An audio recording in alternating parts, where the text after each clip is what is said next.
नमस्कार दोस्तों, मेरा नाम नीरज है और आज हम बात करेंगे ई श्रम कार्ड के बारे में। दोस्तों, ई श्रम कार्ड ये पुरानी योजना है जिसमें कि सभी लोगों ने लगभग बनवाया है, लेकिन कुछ लोग हैं अभी भी बाकी जो कि ई श्रम कार्ड से वंचित है। दोस्तों, इस ई श्रम कार्ड से आपको क्या क्या फ़ायदे हो सकते हैं, इस चीज़ को आपको जानना बेहद ज़रूरी है। तो पूरी जानकारी बताएंगे और किस प्रकार से आप बनवा पाएंगे ई श्रम कार्ड, उसकी भी जानकारी आपको हम प्रोवाइड करने वाले हैं। तो पूरी जानकारी के लिए वीडियो में बने रहिएगा और हमारे चैनल पर नए हैं तो चैनल को जरूर सब्सक्राइब कर लें।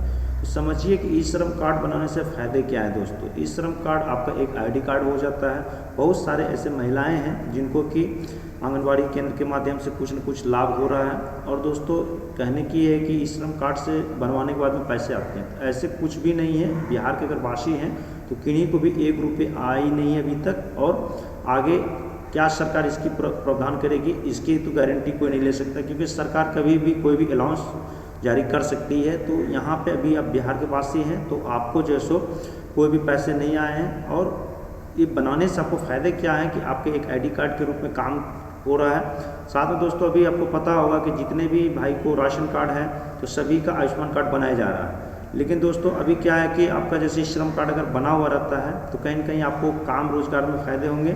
सरकार पास में एक डाटा जाता है कि आप इस रोजगार से जुड़े हुए हैं, चाहे महिलाएं हैं या पुरुष हैं।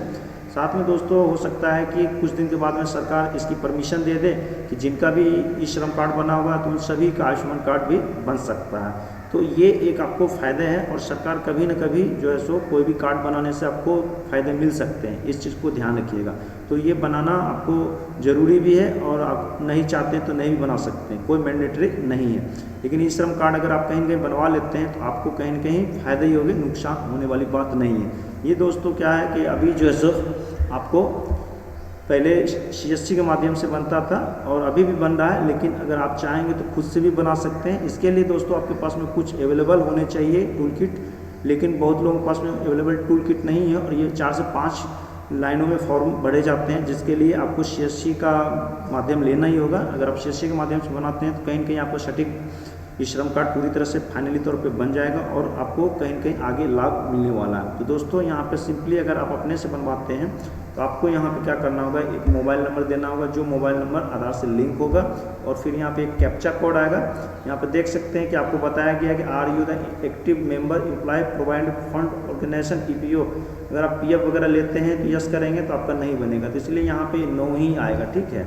और यहाँ पे आपको जो है सो बताया गया है कि आप जो है इंश्योरेंस वगैरह लिए हुए हैं तो यहाँ पे आपको नो ही करना है। इस तरह से आप करके सेंड OTP पे क्लिक करेंगे और क्लिक करने के बाद में जो आधार वाला नंबर होगा उस पर आपको एक OTP जाता है। उसके बाद में आपको जो है सो फिंगर इरिश या फिर जो है सो OTP के माध्यम से आपको फिर से एक OTP जाता है। और उसके बाद में 4 से 5 पन्नों में आपकी जो है सो खुलती है, जिसमें कि आपको एजुकेशन के बारे में देना होता है, आपका हेल्थ के बारे में देना होता है, आपका एड्रेस के बारे में देना होता है, बैंक डिटेल देना होता है, नॉमिनी में नाम देना होता है। उसके बाद आपको फाइनली सबमिट होने के बाद में आपको ई श्रम कार्ड प्रोवाइड कर दिया जाता है। अगर आप एक CSC संचालक हैं तो आप जो सो डिजिटली सेवा पे क्लिक करेंगे, क्लिक करते ही आपका जो है सो ओपन हो जाता है और वहाँ से आप ई श्रम कार्ड को प्रोवाइड कर सकते हैं। तो दोस्तों, ये हमने आपको दोनों तरह के बताया और देख सकते हैं रजिस्टर में टोटल जो है कितना है, तो आपको यहाँ पर सामने में दिख रहा है इतने कार्ड जो है जारी हो चुके हैं। और दोस्तों, पैसे की बात कर ले तो पैसे जो है UP सरकार ने कुछ दिन पहले जो इलेक्शन हुआ था उसमें जो सो